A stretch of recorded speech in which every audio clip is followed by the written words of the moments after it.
Everyone, আসসালামু আলাইকুম। কেমন আছেন সবাই? আলহামদুলিল্লাহ, আল্লাহর রহমতে আমরা ভালো আছি। সবাই তো রান্নাবান্না করার জন্য চলে এসেছি।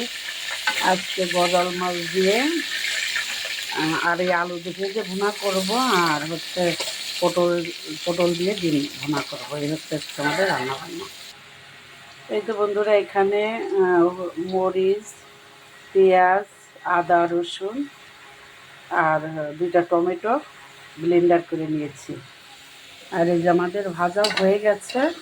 এখন এর মধ্যে মশলাগুলো দিয়ে দেবো।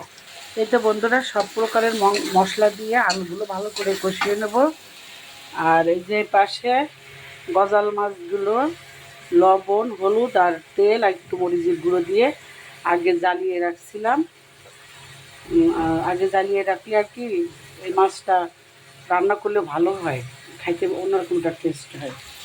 আর কাঁচা মাছ রাঁধলে অতটা টেস্ট হয় না।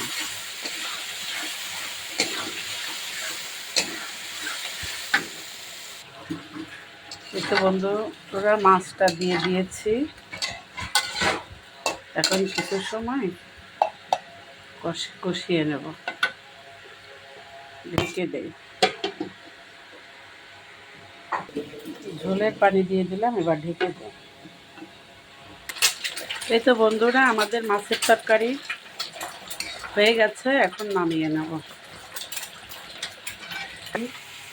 এই তো তরকারি আমাদের নামিয়ে নিয়েছি, ডিম ভেজে নামিয়ে নিয়েছি। এখন পটল ভেজে নেব।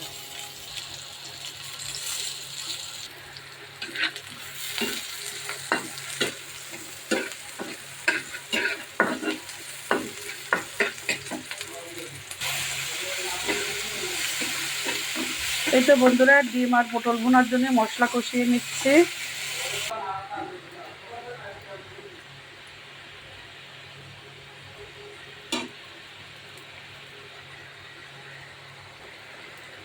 এই তো বন্ধুরা, একটু ভাজা জিরের গুঁড়ো দিয়ে দিলাম।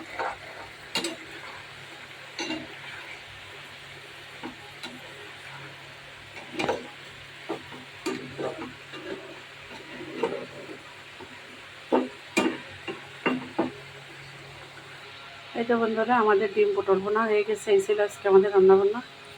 ভিডিও আর বড় করবো না। সবাই ভালো থাকবেন, সুস্থ থাকবেন, আমাদের জন্য দোয়া করবেন। আল্লাহ হাফেজ।